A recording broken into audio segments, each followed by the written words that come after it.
दोस्तों, आज की इस वीडियो में हम पोलराइज्ड कैपेसिटर के बारे में बात करेंगे। पोलराइज्ड कैपेसिटर वे कैपेसिटर होते हैं जिनमें प्लस और माइनस टर्मिनल फिक्स होता है, मतलब हम उनको चेंज कर यूज नहीं कर सकते हैं। अब जैसे हम किसी एक कैपेसिटर की बात करते हैं, तो जैसे आप इस कैपेसिटर को देखिए, मैं थोड़ा स्क्रीन को यहाँ पर साफ कर देता हूँ ताकि आपको यह अच्छे से दिखे।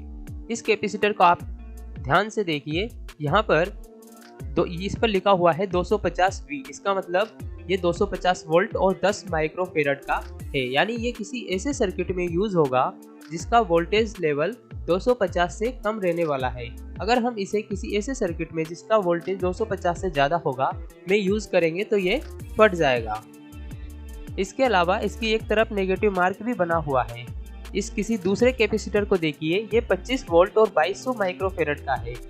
तो इसकी कैपेसिटर जो होते हैं एक तरीके से सर्किट में पावर बैंक का काम करते हैं, तो ये एक तरीके से ज़्यादा पावर को एब्जॉर्ब करके रखेगा यहाँ पर, क्योंकि इसका कैपेसिटेंस ज़्यादा है। इसके अलावा अब जैसा कि मैं आपको बता रहा था कि यहाँ पर इस किसी दूसरे कैपेसिटर को देखिए, यहाँ पर ये 50 वोल्ट और 22 माइक्रोफेरड का है।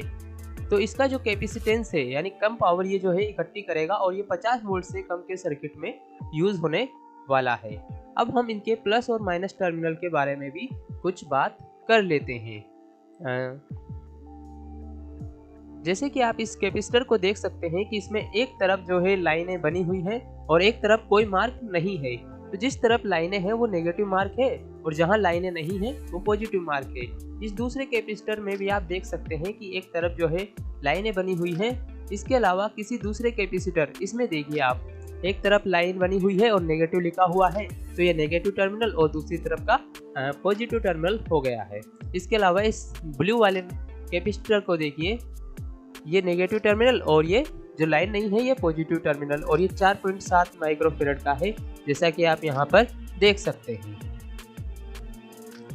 दोस्तों, ये जो पोलराइज्ड कैपेसिटर होते हैं ये किसी डीसी सर्किट में यूज होते हैं। ये किसी डीसी सर्किट में यूज होते हैं। इसके अलावा जब किसी सर्किट में हम इनको जोड़ने की बात करते हैं तो कई बार ये होता है कि सर्किट में जिस कैपेसिटेंस की या वोल्टेज की हमें ज़रूरत होती है वो कैपेसिटर हमारे पास नहीं होता है। तो ऐसी स्थिति में कैपेसिटरों को जोड़ने की ज़रूरत पड़ जाती है। तो कैपेसिटरों को दो तरीके से जोड़ा जा सकता है, जिन्हें पैरेलल और सीरीज कनेक्शन के नाम से जाना जाता है। इनके बारे में अभी हम विस्तार से बात करेंगे और इसे प्रैक्टिकली भी समझने की कोशिश करेंगे कि ये किस तरीके से काम करता है। जैसे मान लीजिए कि ये जो कैपेसिटर है,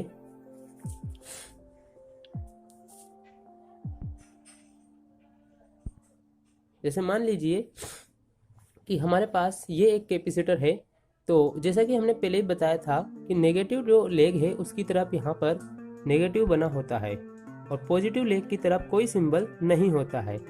तो इस तरीके से ये कैपेसिटर का नेगेटिव टर्मिनल हो गया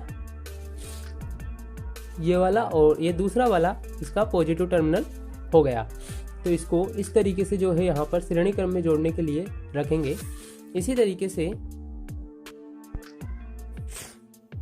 यहाँ पर ये एक दूसरा कैपेसिटर है, इसका भी ये एक नेगेटिव टर्मिनल और ये पॉजिटिव टर्मिनल, और इसको इस तरीके से यहाँ पर रखेंगे।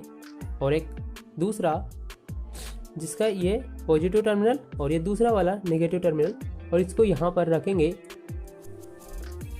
तो इस तरीके से आपने देखा कि एक कैपेसिटर का प्लस टर्मिनल और दूसरे कैपेसिटर का माइनस टर्मिनल जुड़कर जो है समांतर क्रम में जुड़ेंगे। जैसे कि इसका माइनस और इसका ये जो है ये माइनस टर्मिनल है और ये प्लस टर्मिनल है, तो ये माइनस और प्लस जब जुड़ेंगे तो इस तरीके से जब हम इनको जोड़ेंगे तो ये जो है श्रेणी क्रम बन जाएगा,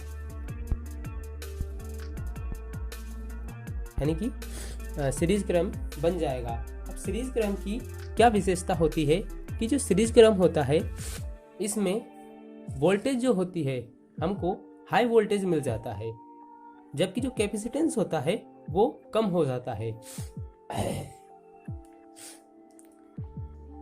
जैसे कि मान लीजिए कि हमें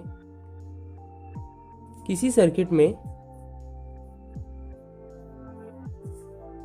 12 वोल्ट के किसी सर्किट में कैपेसिटर को जोड़ने की ज़रूरत है। जैसे कि मान लीजिए किसी 12 वोल्ट के सर्किट में हमें कैपेसिटर को जोड़ने की ज़रूरत है, लेकिन हमारे पास 12 वोल्ट से ज़्यादा का जो है कैपेसिटर नहीं है, तो हम ऐसे केस में एक 10 वोल्ट का या इससे 10 वोल्ट के 2 कैपेसिटर को यूज़ ले सकते हैं।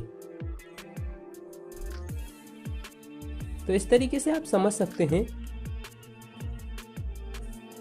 कि जो श्रेणी क्रम होता है यानी सीरीज होता है, उसमें जो है वोल्टेज को बढ़ाया जाता है और कैपेसिटेंस कम हो जाता है। तो श्रेणी क्रम में क्या होता है, तो वोल्टेज इंक्रीमेंट होता है और जो कैपेसिटेंस है वो डिक्रीमेंट होता है। तो इस तरीके से श्रेणी क्रम होता है कि इसमें वोल्टेज इंक्रीमेंट होता है और जो कैपेसिटेंस है वो कम होता है। तो इसका आप क्या मतलब समझे कि किसी सर्किट में अगर हमको, जैसे सर्किट 12 वोल्ट का है और हमारे पास 12 वोल्ट से ज़्यादा का कैपेसिटर नहीं है, तो हम 10 वोल्ट के 2 कैपेसिटर को श्रेणी क्रम में यानी सीरीज में जोड़ सकते हैं। उससे हमारा जो सर्किट है वो चालू हो जाएगा। इसके बाद बात करते हैं पैरेलल कनेक्शन की।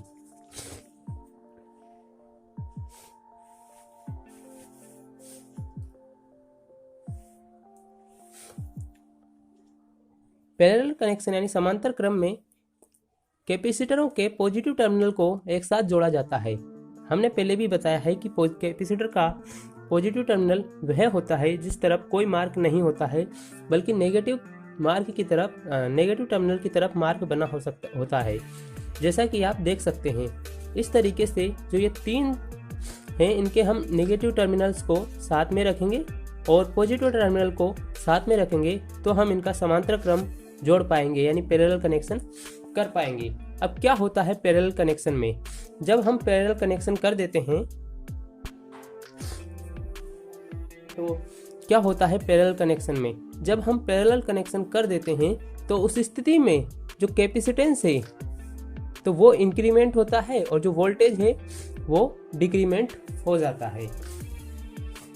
इसका क्या मतलब हुआ, इसका मतलब ये हुआ कि हमें किसी सर्किट में, जैसे कि एम्पलीफायर बोर्ड में हाई कैपेसिटेंस की आवश्यकता होती है, तो उसमें अगर हमारे पास ज़्यादा कैपेसिटेंस का जो है कैपेसिटर नहीं है, तो हम क्या करेंगे। जैसे मान लीजिए कि ये कोई सर्किट है जो 12 वोल्ट डीसी से वर्क करता है। अब इसके लिए हमें कैपेसिटर की आवश्यकता होती है। सामान्यतः एम्पलीफायर के लिए जो कैपेसिटर यूज होते हैं वो इस तरीके के होते हैं। ये 25 वोल्ट और 2200 माइक्रोफेराड या इससे ज़्यादा के हो सकते हैं और इन्हें हम समांतर क्रम में जोड़ते हैं यानी पैरेलल कनेक्शन में जोड़ते हैं। इससे क्या होता है, इनका जो कैपेसिटेंस है वो बढ़ जाता है और वोल्टेज कम हो जाता है, और क्योंकि एम्पलीफायर में हमें हाई कैपेसिटेंस की ज़रूरत होती है। अब जैसे मान लीजिए ये एक सर्किट है जिसमें हमें 2200 माइक्रोफेराड के कैपेसिटेंस की ज़रूरत है, लेकिन हमारे पास 2200 माइक्रोफेराड नहीं है, तो हम क्या कर सकते हैं, तो हम 1100 और 1100 के 2 कैपेसिटेंस को समांतर क्रम में जोड़ सकते हैं इस तरीके से।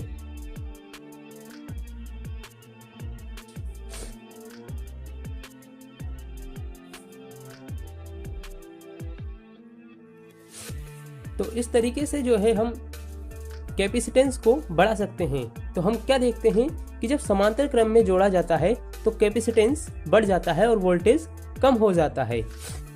इसके साथ ही दोस्तों हमें यह भी ध्यान रखना है कि जब हम इस सर्किट में कैपेसिटर को जोड़ें तो कैपेसिटर की जो वोल्टेज वैल्यू होती है, यानी कैपेसिटर का जो वोल्टेज मान होता है, जैसे 25 वोल्ट है, तो ये सर्किट के वोल्टेज से डबल या इससे ज़्यादा होना चाहिए। कैपेसिटर की जो वैल्यू है वोल्टेज में, उसका मान सर्किट की वैल्यू से डबल या उससे ज़्यादा होना चाहिए। अगर किसी भी तरीके से ये वोल्टेज वैल्यू का मान सर्किट की वोल्टेज से कम हो गया तो कैपेसिटर फट जाएगा। तो इसलिए सामान्यतः जो कैपेसिटर यूज लिए जाते हैं किसी सर्किट में, तो वे उसकी वोल्टेज वैल्यू से दुगने या तिगने वैल्यू के लिए जाते हैं। इसी तरीके से सामान्यतः जब किसी परिपथ में कनेक्शन किया जाता है तो वह श्रेणी क्रम में यानी कि सीरीज में किया जाता है, क्योंकि इससे क्या होता है, हमें वोल्टेज ज़्यादा मिल जाता है और कैपेसिटेंस कम होता है। लेकिन जब हम बात करते हैं एम्पलीफायर की,